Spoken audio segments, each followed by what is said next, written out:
जब ये करियर आपने चुना, तब कुछ आइडिया तो रहा ही होगा और उस रूट पर जब आप जाने लगे तब तो आइडिया मिला ही होगा, तब तो खूब घटनाएँ होती थी कि समुद्री डाकू कैसे होते हैं, क्या करते हैं? हमने तो पायरेट्स ऑफ कैरिबियन में देखा था उन्हें। बहुत रोमांटिक छवि है उन लोगों की, है ना? और बड़ी रहस्यमयी सी छवि है। पर आप तो 331 दिन तक आमना-सामना कर रहे थे। तो थोड़ा-सा मैं चाहूँगा आप वो बताएँ कि हकीकत में कैसे होते हैं? देखिए, ये इंडस्ट्री तो बहुत ही गिविंग इंडस्ट्री है। आज के टाइम पे दुनिया का 90% ट्रेड शिप्स के थ्रू होता है हर एक कमोडिटी में। तो it is a tough job um, for sure. Um, आप अपने परिवार से दूर रहते हैं, you have to be vigilant all the time, you have to be on your toes to make decisions, चाहे आप किसी भी रैंक पे जहाज़ पे काम कर रहे हैं। लेकिन इसके भी अप्स एंड डाउन्स हैं। उस टाइम पे कुछ और थे, आज के टाइम पे कुछ और है। हमारे टाइम पे पायरेसी पीक पे थी, हुँ, इस बात का हमें अंदाज़ा था। इनफैक्ट किताब में एक इंसिडेंट भी है जब मैं अपने कलीग के साथ सुबह की चाय पी रहा हूँ हुँ, और वो कुछ दरिया में स्पॉट करता है, हुँ।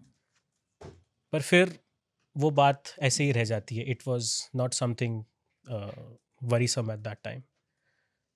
तो लेकिन जब एक्चुअली में ये हुआ, तो अगर हम लोग उस टाइम पे, अगर हमारा जहाज़ स्टीम कर रहा होता या सेल कर रहा होता, तो ये सिचुएशन अवॉइडेबल हो सकती थी, या एटलीस्ट ये डिले हो सकता था।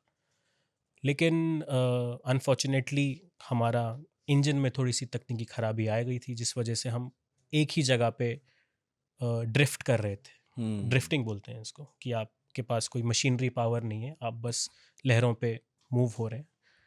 तो वो काफ़ी बार होता है जहाज़ों में। आप उसको टेम्पररी रिपेयर करके, थोड़ा टाइम लगता है, 1 घंटा 2 घंटा, बड़े इंजन होते हैं, बड़ी मशीनरी होती है। तो बस वो 1-2 घंटे की बात थी जहाँ पे सब कुछ बदल गया। तो मतलब 11 अप्रैल 2010 को ये स्थिति थी आपके जहाज़ की जी। कि उसका इंजन फ़ेल हो गया था जी। और आप टेम्परेरीली उसको ठीक करना चाह रहे थे, जी। लेकिन इस 1 घंटे के बीच में जी। उन डाकुओं को मौका मिल गया। जी। अगर वो इंजन फ़ेल ना होता, तो मेबी स्पीड की जी। वजह से या फिर आप लिख रहे हैं शायद किताब में कि लहरें इतनी तेज़ होती हैं जी। कि जहाज़ के पास पहुँचना मुश्किल जी। होता है। जी। लहरें, स्पीड, हमारा जो वाटर लाइन से जो डेक लाइन तक की हाइट थी, वो भी काफ़ी बड़ी हाँ। थी। तो चलते हुए जहाज़ में चढ़ना इतना आसान नहीं हो पाता है। और मेन बात ये है कि आप वो पूरा इंसिडेंट डिले कर सकते हो। अगर आपके पास 15-20 मिनट भी आपने उसको डिले कर दिया, तो आसपास की जो पेट्रोलिंग फोर्सेस होती हैं, क्योंकि उस एरिया में पायरेसी की वजह से नेटो, यूकेएमटीओ जैसी ऑर्गेनाइजेशंस हैं, उन्होंने शिप्स, काफ़ी कंट्रीज़ ने वॉलंटरली अपने शिप्स वहाँ पे, वॉरशिप्स पेट्रोलिंग के लिए रखे थे। तो आप एक एसओएस कॉल करके वो आपको असिस्टेंस दे सकते हैं। But the most important thing is कि यू डिले द प्रोसेस।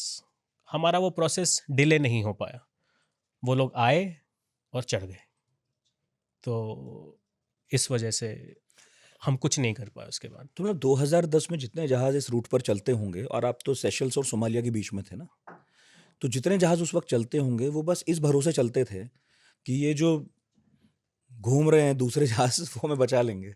अपने अंदर कुछ नहीं था, मतलब मैं ये बात सोच के थोड़ा-सा परेशान हूँ कि इतना करोड़ों अरबों का माल चढ़ा जा रहा है, ऐसे रूट से हम निकल के आते हैं और हमारे पास जहाज़ में ना कोई बंदूक है, ना उन्हें डराने के लिए कुछ चीज़ है, कुछ भी नहीं होता है। देखिए, जो काफ़ी लोगों को एक ये कन्फ्यूजन है कि मर्चेंट नेवी और नेवी बहुत सेम प्रोफेशन है। मैं अगर लेमैन की बात करूँ तो, हुँ, जैसे जब तक मैं इस इंडस्ट्री में आया, तो काफ़ी लोग सोचते थे कि अरे ये तो इंजीनियरिंग कर रहा है, ये नेवी में कैसे चला गया। Um, but these are very two different professions. हम लोग as merchant navy, we are not trained to deal with weapons, ammunitions. वो हमारे ट्रेनिंग का पार्ट नहीं है। We are train to carry cargo, um, we are train to carry goods. And it is not advisable कि आप किसी normal आदमी को बंदूक थमा दें हुँ, अपनी रक्षा करने के लिए। ज़मीन पे भी वही लॉ है, राइट, कि हर कोई बंदूक नहीं रख सकता। हुँ, इस वजह से, जैसे मैंने शुरुआत में बोला, कि नॉर्म्स इम्प्लीमेंट हो रहे थे कि इसको कितना सेफ रखा जाए कि मर्चेंट जहाज पे बंदूक हो। और उसमें जब तक वो फुल्ली इम्प्लीमेंट हुआ, तब तक हमारा अकेला की नहीं, काफ़ी जहाज़ थे जो हाईजैक हो गए थे। हम्म। उसके पहले हो गए थे, उसके बाद भी हुए, हमारे बाद भी हुए। तो अभी तक हुए हैं। हाँ, अभी रिसेंटली पिछले कुछ साल साल तक, पहले एक पिछले इंसिडेंट साल हुआ भी था। जी, जी, हुई जी। है एक घटना। एक वेसल पे जब गवर्नमेंट इन्वॉल्व हो गई थी, और जी, वो तो हमारे यहाँ से ही एक नेवल एग्ज़ैक्टली, शिप गया था एग्ज़ैक्टली, पूरा। एग्ज़ैक्टली। तो अभी भी कुछ जहाज़ जाते हैं जो गार्ड्स नहीं रखते हैं। क्योंकि देखिए क्या होता है कि ये पूरा एक कमर्शियल एंगल हो जाता है इसमें भी ना, कि एडिशनल कॉस्ट, एडिशनल पीपल, और पूरा ट्रेड की इकोनॉमिक्स भी उस पे फिर फ़र्क करती है। तो जो कभी आपको उतना ज़्यादा हायर नहीं मिल पाता है कि आप इतने एडिशनल कॉस्ट रखें, या किसी ओनर का कॉल होता है, it is an independent individual decision at times. उस वजह से अभी भी अगर आप देखें तो इंसिडेंट्स के अप्रोचेस के इंसिडेंट्स अभी भी होते हैं कि unknown boats were approaching a vessel. ये सब आता है, अगर आप फॉलो करें इसको बहुत थरोली तो ये सब आता है। बट क्योंकि आर्म गार्ड्स ऑन बोर्ड हैं अब, which is 95%, 98% of the ships रखते हैं आर्म गार्ड्स, और उस वजह से हाईजैकिंग जो इसका जो कन्वर्जन, पायरेट्स की तरफ से जो कन्वर्जन रेशियो बोलेंगे, वो बिल्कुल ही नेग्लिजिबल हो गया।